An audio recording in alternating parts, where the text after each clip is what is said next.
Hello and welcome to the Small Business Briefing. I'm Brian Calley, CEO of the Small Business Association of Michigan. Good afternoon, everyone. Thank you for joining us today. I'm Sarah Miller, Vice President of Marketing and Strategic Communications. Before we get started, I want to welcome one of our newest members, K-Town Detailing out of Kalamazoo. And of course, we're welcoming them on behalf of our sponsor, Consumers Credit Union. You can learn more at consumerscu.org. So, Brian, we have a special guest joining us today. I'm going to turn it over to you to introduce her and get the conversation started. Yeah, very good. Well, so if you've been with SBAM for any period of time, you know that we have a very long-term relationship with Blue Cross Blue Shield of Michigan. Of course, we like our members to have the best, and Blue Cross is the best. And so one of the things, though, that they bring to the table, in addition to great health insurance plans, is expertise and knowledge about what's happening. And of course, small business owners are always concerned about the cost of health insurance. And so the things that are driving those costs, the things that are happening in the industry, the things that are being done to contain those costs and create a more manageable environment as we provide excellent benefits for employees of small businesses across the landscape. I know that's really important content for our members. So we have Kim Foerster that's joined us today from Blue Cross Blue Shield of Michigan. Just want to share a couple of factoids about Kim. Now, she'd been in the business, in the insurance business, for a couple decades, but since joining Blue Cross, which I think was about 2018, she's zeroed in on a service model that's more proactive, more collaborative, more consultative in improving the customer experience, and that's what we love about working with Blue Cross. So let me throw it over to you, Kim, with just an opening question, if you will, about utilization management and how that plays into to controlling costs. And maybe don't assume that we know what utilization management is in the first place, and kind of lay that out. And thanks for joining us. Thank you so much for having me, Brian. I'm excited to be here. Utilization management is one of those, I think, buzzwords that you hear thrown around a lot. To your point, Brian, I don't know if everyone fully understands what that means. I've been in this business for more years than I want to admit. And I remember, like in my early years, one of the challenges was employer groups tend to feel like utilization management is, restricting access and blocking members from having coverage. So an opportunity to explain that when we at Blue Cross Blue Shield of Michigan apply utilization management, that's prior authorization, it's step therapy, it's quantity limits, and those things are done to actually protect the members. So we're trying to ensure that they're only taking medications that are appropriate for them. We don't add prior authorization unless there's clinical reasons to do so. So our job is, again, to ensure the safety of your members. Step therapy and quantity limits are great ways also to ensure safety. But while it's driving for a better member experience, ensuring members have the optimal outcomes for their treatments, it's also a beautiful tool to drive down costs and control costs. So when we're applying, again, it's prior auth, step therapy, quantity limits, we're also looking at opportunities to make sure that members are taking, again, most effective, but the least expensive products that are available on the market too. So you want to factor into discounts that are available that we're able to negotiate, and obviously rebates. Everyone's heard about rebates, and hopefully you're seeing rebate checks come through. So those things are big factors in deciding what truly is going to drive to the lowest net cost solution. And that's how we model our efforts. And of course, for our members, they care a lot about their employees, because their employees are like, in a small business, they're like family. In fact, sometimes they're like literally are their family. And so, but at the same time, they're also paying the bills, and those types of cost control measures are just necessary for sustainable benefits and making it affordable to provide any benefits at all. You talked about at the end of your answer there about rebates, and I wonder if you could maybe expound on that a bit in terms of how rebates play into lowering the overall cost. Yeah, there's a lot of complexity, I think, with rebates. I think most of us that have been in this business for a long time wish they would just go away.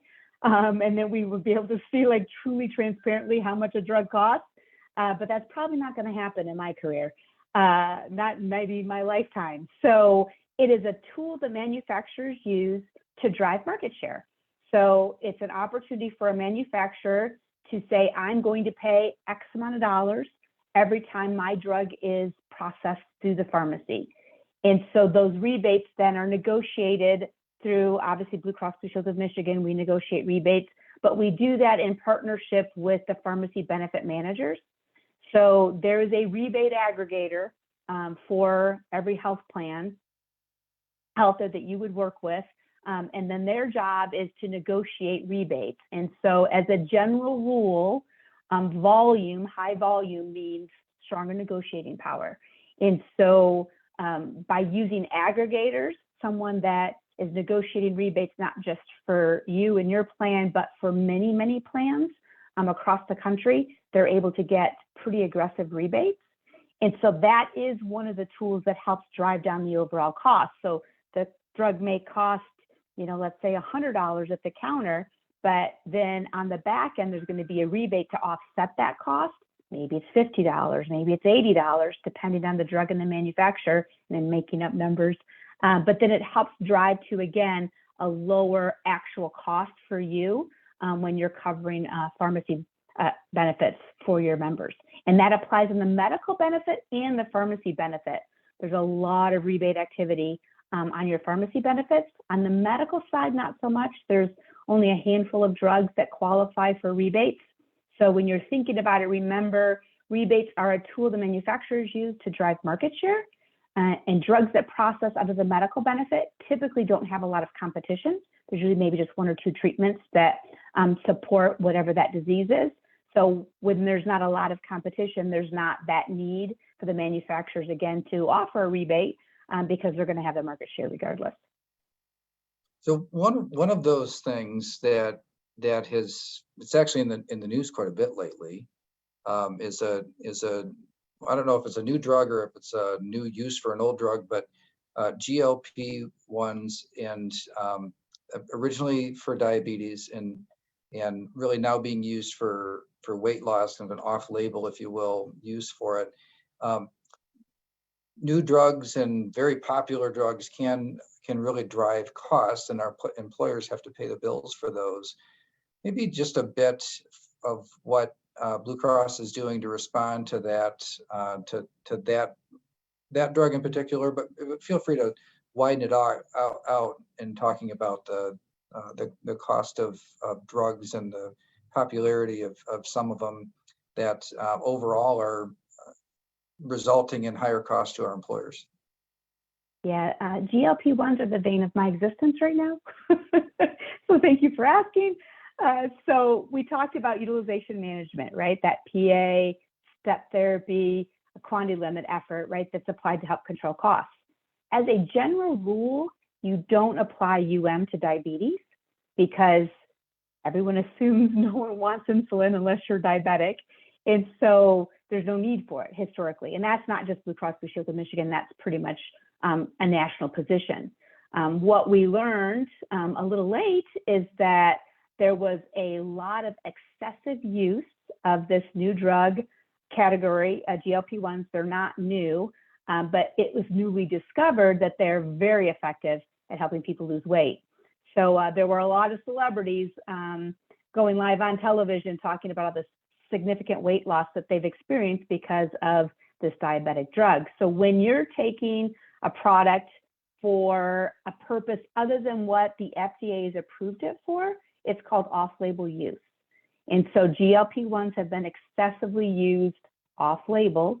And again, because we didn't have prior auth edits in place, those claims were processing. We did intervene in February when we realized this excess use was happening because they're really expensive, you guys. So they are definitely one of the biggest trend drivers right now for costs are because of this new category. The other challenge with them is now because so many people were using them for weight loss rather than for diabetes, which is what they were intended for, there's actually a drug shortage. So the manufacturers weren't able to keep up with the volume of demand in the market. So it's been not just a problem to control. Now we've got a cost issue, but it's also been a problem for members that have diabetes. So we've done a lot of work internally to now apply utilization management, which is what we started with. So now we will be PAing prior auth on all GLP-1s. And if your plan, if you allow coverage of weight loss medications, then these will be part of that drug category where your members will have access to it. If you don't have coverage for weight loss medications as part of your plan, then those will be no longer used in the market for your members unless they have a history of diabetes or they're in a pre-diabetic situation. So we are being very aggressive with the controls and utilization management efforts going into play. I'm actually starting this week, again, to do our part in being responsible from a fiscal position, right? We've got a responsibility to you to help bring down and control the costs you can provide benefits to your members. So this is definitely hot topic. It's been on the news, I think, weekly. And so I'm sure you've heard about them and you'll continue to hear a lot more about them. But like Brian mentioned, Blue Cross Blue Shield of Michigan is putting in some very aggressive utilization management edits to ensure that only members that are appropriate for those medications for weight loss or diabetes, depending on your plan, are going to have access to them. Yeah, so interesting how, the prior authorization, like with the diabetes drug, nobody would want to take it unless they have diabetes. And then this one just turned out to have a different use that has now taken over really the main drive for it. Well, Kim, thank you for being on the show today, but also for the work that Blue Cross does in trying to contain costs so that small businesses can offer great benefits to their employees and be competitive in an increasingly competitive environment.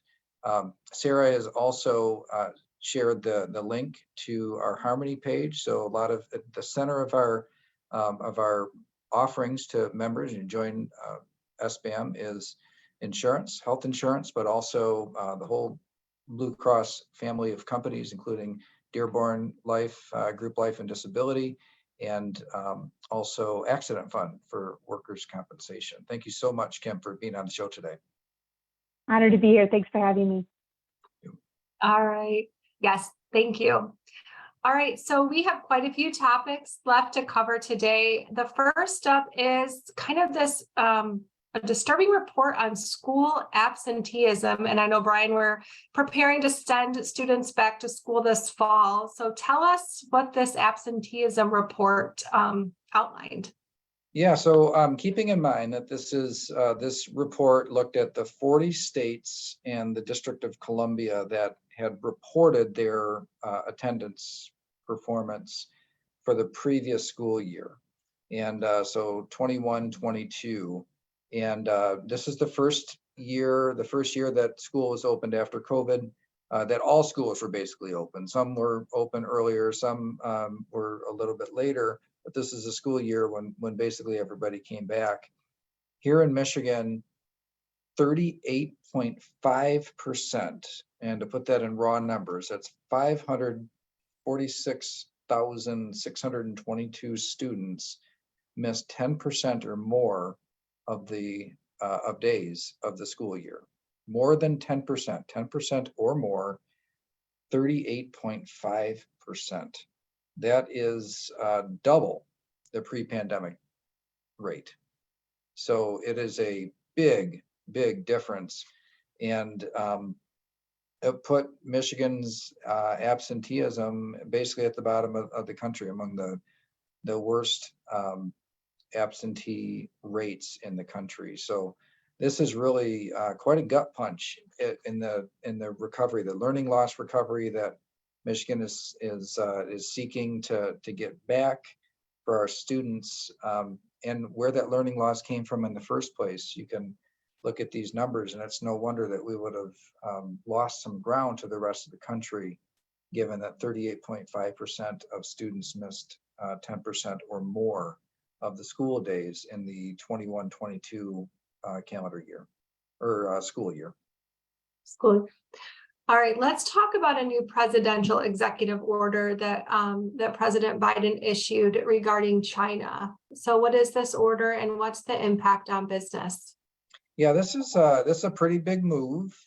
We've talked a little bit about the growing tensions between the United States and China, and it really started under the previous administration and has really continued under this administration. Actually, one of the few things that the Trump and the Biden administration have been on the same page on, which is kind of clamping down or limiting the reliance and the growth over in China. So in this case, this executive order prohibits venture capital and private equity firms from pursuing investments or putting money into investments into Chinese efforts to develop semiconductors and microelectronics, quantum computers, and artificial intelligence applications. So pretty big move here to, and by the way, those are, as you think about like those industries, those are critical industries for industry, critical industries for military.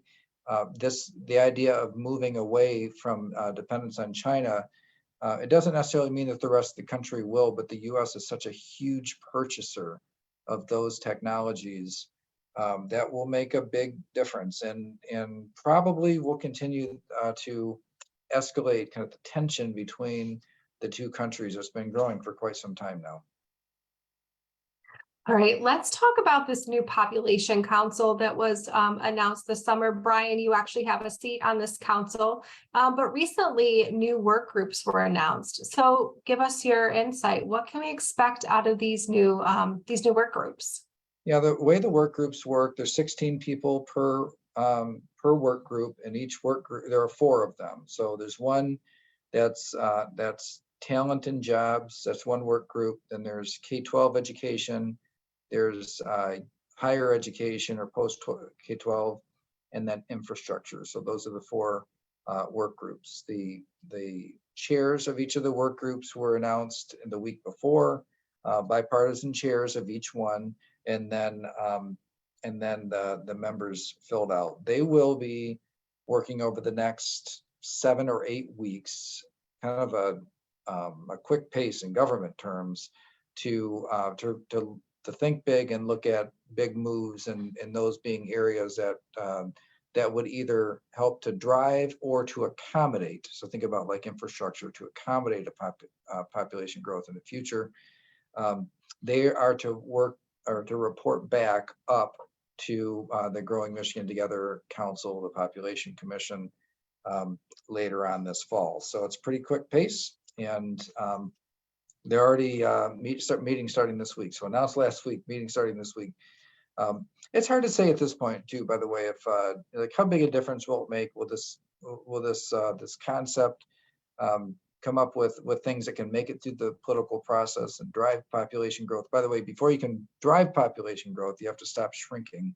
So I'm trying to explain this in a way that, like, on your way to growing, you have to first stop shrinking, and then you start growing a little, and then you grow faster, kind of like this acceleration type of a thing. So it's not hard to, or it's not easy to move population. Trends are set in, they're kind of locked in for a while. We did in the previous decade grow some. So we've got, growth wasn't too far in our past here. We shrunk the first decade of the century. We grew the second decade of the century. And now we're back to shrinking again. So it makes sense. We'll look all around the country, but also makes sense to really look at Michigan in that second decade of this century to see what was different. Okay, we're going to switch gears to politics, and one of the most competitive matchups in Congress is right here in Michigan. Tell us about the race. The Cook Political Report named Michigan's district, the one that's in the central part of the state, the one that is an open seat because Representative Alyssa Slotkin is running for United States Senate. So it's an open seat, 50-50 type of a seat. Cook Political Report called it, quote, the most competitive open seat in the country, end quote. So that is quite a statement, because there are a lot of competitive seats in across the country. There are two, but one of the reasons it's competitive though is two you consider to be, top level or marquee candidates on both sides of the political aisle have filed to run. So Tom Barrett, who was in the state Senate and the state House of Representatives before, has filed to run as a Republican, and Curtis Fertel Jr., who was in the state Senate for 8 years before joining the Whitmer administration as the legislative director, has also joined that race, of course, as the Democrat. So those are the two people that are running, two people that know each other, that are well known in the central part of the state and have long tenures of representation at state government, are heading off for this most, according to the Cook political report, most competitive open seat in America. Since that's my district, I will prepare for the onslaught of political materials to hit my mailbox here soon. All right, let's go back to education and talk about the new MyLeap department. We did talk about that a little bit on the briefing previously, but now that department is being challenged. So remind us what MyLeap is and what's the basis of this challenge from the Board of Education. The governor has formed a new department, and the governor has the right to form departments. The Constitution puts a limit on how many departments that the state government can operate with, but it's clearly Michigan is under that cap right now. So the governor can rearrange state government and form new departments. This is not a complicated legal question. The formation of MyLeap takes education functions, some from Department of Treasury, like scholarships.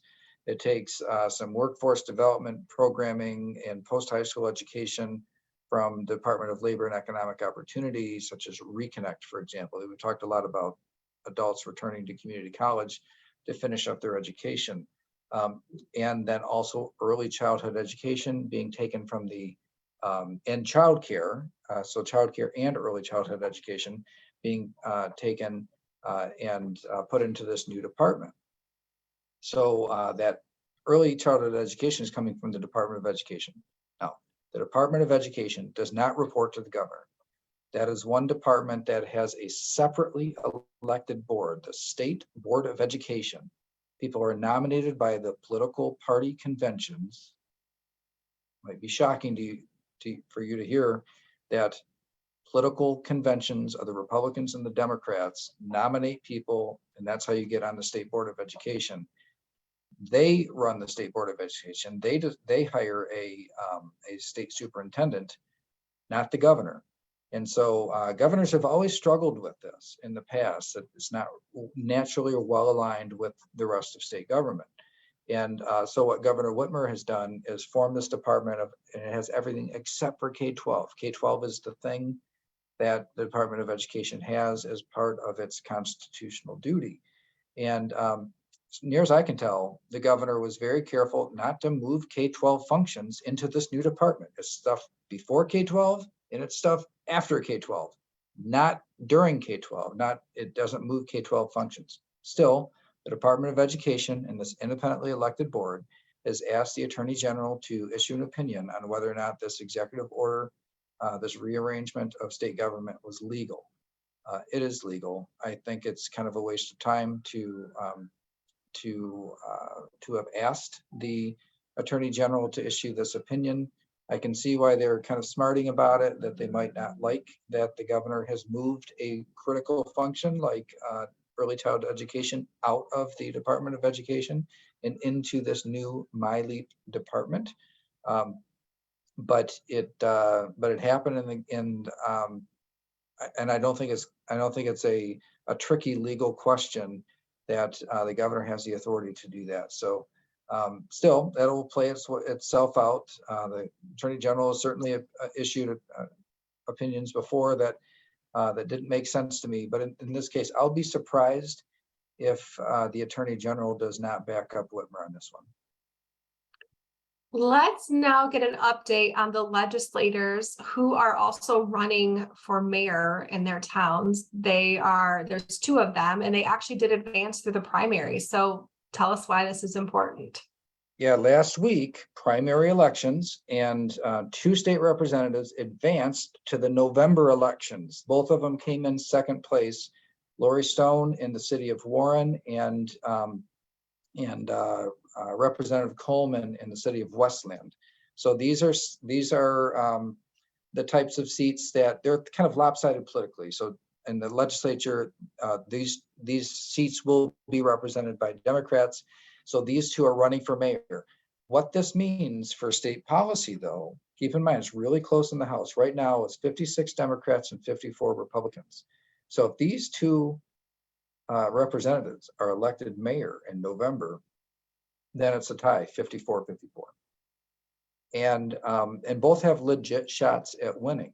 What does that mean for us in state policy? Because we don't really get involved in mayoral elections. But in state policy, if this majority that the Democrats have, if that goes away for a little while there's two vacancies because two representatives got elected to mayor, if that happens, they won't be able to pass much. And so I expect that means their success at the ballot box, at the mayoral ballot box, means that there will be a lot of push, a lot of effort to change a lot of things this fall. So the legislative calendar should get pretty, it could get pretty hectic as the political system tries to deal with the possibility or risk, depending on how you look at it, that the legislature goes to a 50-50 tie, which has not happened since the 1990s. All right, as we finish up today, I think you have a Data Monday report that is focused on inflation. Yeah, so let's go ahead and do our Data Monday report. And this is, there weren't any big surprises on this one. So first, inflation. What we see now in blue, you see headline inflation coming down, you see core inflation coming down as well, but still staying higher. So that core inflation at 4.7%, but overall inflation at 3.2. So we see pretty strong downward trends happening in both of those cases. If you look at it month over month, when we look at these inflation numbers, you'll see that both of them are about the same in terms of increases in core inflation and increases in overall inflation compared to the previous prices last month. So the last one we looked at was year over year. This is month over month, 0.2% increase. So pretty well on, I'll say pretty well on track with what we would have expected to see according to the projections, the economist projections. So if you look at the different categories now, you'll see on top, motor vehicle maintenance and repair at 12.7%. I was going to point out this owner's equivalent of rent and rent of primary residence, both still pretty high. There are so many shortages in housing, even with interest rates as high as they are. Those shortages are keeping prices up. So that's higher than the average, but look at the ones that are coming down. What this means is literally this much less than this time last year. So things like gasoline, fuel, airline, natural gas, used cars and trucks, those things, there's literal deflation. But keep in mind that the ones that are commodities, things like gasoline, they go down, they go up. And so the fact that inflation is coming down more than what core inflation is coming down, it's because of those fast moving items, the more commodity based. So looking at the CPI that looks at the just those things that are considered staples, utility, gasoline, food at your home, and electricity, you can see how fast and sharp that has come down. Looking at the US CPI and the owner's equivalent, I pointed that out on the previous chart. But you can see that even though it's very high, it's actually started to kind of come down, a bit of a hook on there. So 7.7, but it was just over 8%. And then there is deflation now that is continuing in used car and truck sales. So if you want to buy a used vehicle, it's getting that market is getting, for buyers, getting better, not so much for sellers. And then looking at the services, this is the part that's still up. So the month-over-month change in services is 0.5%. And so if you're to annualize that, it'd be more like a 6% increase. So that part is up. And then if we look at jobless claims, just a couple of slides here that are not directly inflation slides. Initial jobless claims, we see that was coming down, and it popped up just a little bit, but not much. And then continuous claims are trending downward somewhat.